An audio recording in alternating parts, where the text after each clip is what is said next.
Good evening, मैं doctor निधि गुप्ता और मेरे साथ फिज़िकल थेरेपिस्ट दीपा। हम आज बात करेंगे टेनिस एल्बो के बारे में। टेनिस एल्बो एक कॉमन वर्ड है जो हम लेटरल एल्बो टेंडिनोपैथी के नाम से परेशानी है उसके लिए इस्तेमाल करते हैं। यानी आप बेसिकली क्या होता है कि आपकी कोहनी के बाहरी वाले हिस्से में यहाँ दर्द रहने लग जाता है। एक तरीके की ओवर यूज़ इंजरी या डिस यूज़ इंजरी हम इसे कह सकते हैं।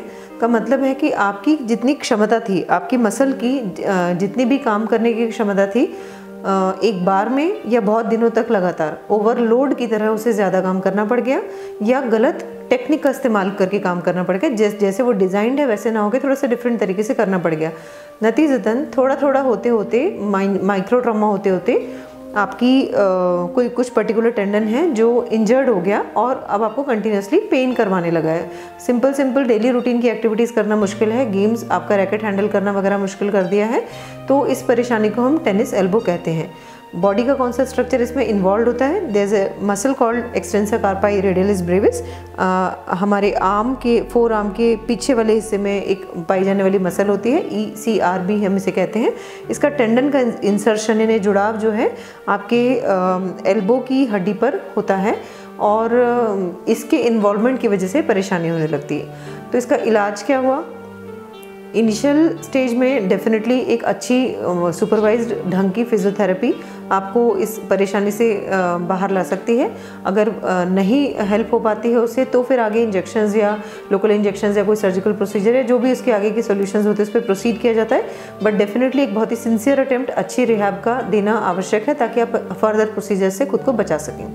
तो हमने जैसे बात की इसमें जो मसल इन्वॉल्व है उसका काम क्या होता है। ये आपका जो रिस्ट है यानी यहाँ की जो पूरा जॉइंट है इसका ये वाला मूवमेंट करवाना, एक्सटेंशन करवाना, आपके रिस्ट जॉइंट का एक्सटेंशन करवाना इस मसल का काम होता है। एक्सटेंशन कार्पाई रेडियलिस ब्रेविस मसल का। तो इस पर ही हमें काम करना है और इसे हमें ठीक करना है। कैसे करेंगे? सबसे पहले तो आप कोई भी एक्सरसाइज में जैसे वार्म अप करते हैं वैसे ही आप अपने वार्म अप के लिए सिर्फ एक्सटेंशन फ्लेक्शन फ्लेक्शन एक्सटेंशन ऐसे 5 से 10 बार एकदम रिलैक्स तरीके से करेंगे। वार्म अप का उद्देश्य होता है आपकी मसल को वार्म करना, एक्टिविटी में लाना ताकि अचानक से चोटिल ना हो जाए। जब तक पूरा पेन रिलीफ ना हो, यानी कि चाहे वो गोलियों की मदद से हो, चाहे आइस पैक्स की मदद से हो, चाहे थोड़ा सा रिलेटिव रेस्ट रखने की मदद से हो, तब तक आप जो मैक्सिमम चीज़ें करेंगे वार्म अप और उसके अलावा आइसोमेट्रिक एक्सरसाइजेज। आइसोमेट्रिक एक्सरसाइज आप कैसे करेंगे? आइसोमेट्रिक का मतलब होता है जब विजिबल मूवमेंट आपके जॉइंट पर कुछ नहीं हो रहा होता है, सिर्फ आपकी मसल कॉन्ट्रैक्ट कर रही होती है। तो कैसे करते हैं हम उसको? आप कोशिश कर रहे होंगे इसको इस तरीके के मूवमेंट में लाने के लिए जो आप अपने ही दूसरे हाथ से या किसी दूसरे की मदद से अपोज कर रहे हैं। मैं इसे नीचे की ओर पुश कर रही हूँ और ये ऊपर की ओर लाने की कोशिश कर रहे हैं। विजिबल मूवमेंट यहाँ कोई नहीं हो रहा है, सिर्फ आपकी ये वाली मसल कॉन्ट्रैक्ट कर रही है। इसे हम आइसोमेट्रिक एक्सरसाइज कहते हैं। शुरुआत में पेन रिलीफ हमारे लिए इम्पॉर्टेंट होगा, चाहे वो दवाओं के थ्रू हो, चाहे आइसिंग के साथ में किया जाए, चाहे इलेक्ट्रोथेरेपी के साथ में हो। जब एक बार आपका पेन रिलीफ या थोड़ी आपकी बॉडी पार्ट को रेस्ट देने के साथ में हो, जब एक बार पेन रिलीफ आप अचीव कर लें उसके बाद आपको अपने आप को एक्सरसाइजेज में इन्वॉल्व करना है। शुरुआत में हम क्या करेंगे? वार्म अप हमने किया, उसके बाद हम स्ट्रेचिंग पर ध्यान देंगे। स्ट्रेचिंग के लिए आप ऐसे टेबल की किसी भी एज पर, जैसे पोजीशन में डॉक्टर दीपा भी है, ऐसे पोजीशन में बैठेंगे और अपनी फिंगर्स को सीधा रखेंगे, पाम की लाइन में रखेंगे और थोड़ा और बाहर निकालेंगे और यहाँ से आप इसे अपने ही दूसरे हाथ की मदद से अंदर की ओर खींचेंगे। जब आप इसे अंदर की ओर प्रेस करें तो नेचुरली ये वाले पोर्शन पे एक स्ट्रेच आ रहा होता है। इसे आप 3, 4, 5 सेकंड्स के लिए होल्ड करके रखेंगे। ऐसा आप 3 से 4 बार करेंगे। उसके बाद आप अपने हाथ की मुट्ठी बना लेंगे। अगेन आप इसी तरीके से इसको प्रेस करेंगे और ज़्यादा स्ट्रेच आपकी इन मसल्स पर आ रहा होता है।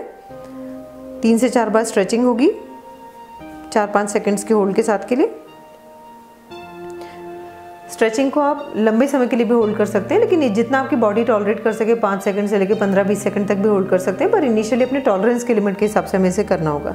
तो हमने देखा, पहले हमने वार्म अप किया, फिर आपने स्ट्रेचिंग किया, फिर थर्ड आपको करना होगा आइसोमेट्रिक। जब भी हम कोई एक्सरसाइजेस करना शुरू करते हैं अपने मसल को की केयर के लिए, तो शुरुआत हमेशा आइसोमेट्रिक से होती है। का मतलब है कि बहुत कोई विजिबल मूवमेंट आपके नहीं दिख रहे होते, सिर्फ आप अपनी मसल को एक्टिवेट कर रहे होते हैं।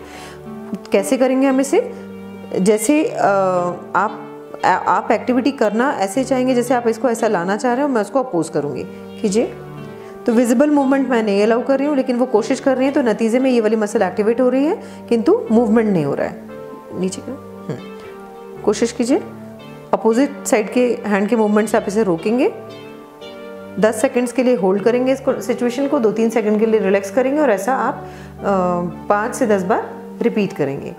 एक बार आपका पेन रिलीफ हो गया, थोड़ा सा मसल आपका अच्छा बेहतर महसूस करने लगे, फिर हम प्रोसीड करेंगे कॉन्सेंट्रिक एक्सरसाइजेस के लिए। का मतलब होता है कि आपकी मसल जिस दिशा में काम हो रहा है उसी दिशा में कॉन्ट्रैक्ट कर रही है। यानी कि इस मसल का इस पोर्शन के लिए कॉन्सेंट्रिक एक्सरसाइज कैसे होगी कि वो कोई भी चीज़ जिसमें आप कुछ वजन या कुछ पावर के साथ में आप ऐसे, मसल भी यहीं कॉन्ट्रैक्ट कर रही है, मूवमेंट भी इसे ही और हो रहा है। तो इनिशियली बिना किसी वेट के आप इसे करेंगे, कीजिए। होल्ड करेंगे 3-4 सेकंड के लिए, फिर आप नीचे लेके जाएंगे, न्यूट्रल तक आप इसको लेके जाएंगे, यानी इस लाइन तक आप इसको लेके जाएंगे। रिपीट कीजिए। एक बार में 10 से 15 रिपीटेशंस आप इसके लगाएंगे। दिन भर में 2 से 3 सेट्स लगाएंगे। जब एक बार आपकी मसल बिना पेन के ये वाली एक्टिविटी ढंग तरीके से करने लग जाएगी, तो फिर आप थोड़ा सा रेजिस्टेंस वेट कुछ इसको देना चाहेंगे। तो एक ऐसा, जैसे हमने ये डंबल लिया है, आप कोई छोटा पानी का बॉटल ले सकते हैं, ½ kg की कोई केन ले सकते हैं, फ्रूट जूस वगैरह के केन्स हो सकते हैं, वो सब ले सकते हैं। शुरुआत हमें कहाँ से करनी है? न्यूट्रल से करनी है, यानी आप अपने दूसरे हाथ का इस्तेमाल करेंगे, फिर से न्यूट्रल में जाएंगे, हटा दीजिए, यहाँ पकड़ाएंगे, ऊपर लेके जाएंगे, पूरा ऊपर जितना आप ले जा सकते हैं, वापस से ले लीजिए, फिर नीचे लेके जाइए, ले लीजिए। आप देख पा रहे हैं कि आप दूसरे हाथ की मदद से इस मूवमेंट को यहाँ तक जाने के बाद में वेट वापस ले लेते हैं। उस वेट के साथ आप इसको लौटने नहीं देते हैं। फिर से कीजिए। ऊपर किया, दूसरे हाथ ने वेट रिमूव किया, हाथ को आप आराम से नीचे लेके जाइए, अगेन आपने पकड़ा दिया। इस एक्सरसाइज को आप 10 to 15 टाइम्स रिपीट करेंगे, स्लो मूवमेंट से साथ में रहेगा। इसे हम कॉन्सेंट्रिक एक्सरसाइज कहेंगे। कुछ दिनों तक आप इसे ही प्रोसीड करेंगे। ये भी आप बिना पेन के आराम से वेट के साथ में कर सकते हैं। इनिशियली आप ½ kg का वेट लेंगे, उसके बाद आप उसको बढ़ा के 1 kg या 750 ग्राम्स के वेट के साथ में कर सकते हैं। ऐसे धीरे धीरे आप बढ़ाते जाएंगे। जब आप एक बार ये आराम से करने लग जाते हैं कुछ दिनों या हफ्तों में, उसके बाद हम ई-सेंट्रिक एक्सरसाइज पर प्रोसीड करते हैं, जिसमें आपकी मसल को अपोजिट डायरेक्शन में कॉन्ट्रैक्ट करना होता है। का मतलब ये है कि आपको, मैंने ये वेट यहाँ पकड़ाया, अब आपको कहा कि कंट्रोल्ड तरीके से आप इसे नीचे लेके जाइए। कंट्रोल्ड तरीके से, इसमें बहुत इंपॉर्टेंट बात है, क्योंकि अगर आप इसको सिंपली ऐसे छोड़ देते हैं तो ये ई-सेंट्रिक एक्सरसाइज नहीं है, ये उल्टा आपके इस पर खिंचाव लेके आएगा। आपको कंट्रोल्ड तरीके से, यानी धीरे धीरे करके जब आप इसे नीचे लेके जाएंगे, तो आपको इस वजन को अपनी मसल के कॉन्ट्रैक्शन के द्वारा पकड़ के भी रखना पड़ रहा है, और मसल साथ साथ लंबी भी हो रही है, यानी खिंच भी रही है। इसे हम ई-सेंट्रिक एक्सरसाइज कहेंगे। अब इस स्थिति में आप अपने दूसरे हाथ से वो रिलीज कर लेंगे, यहाँ लेके जाएंगे, वापस पकड़ाएंगे,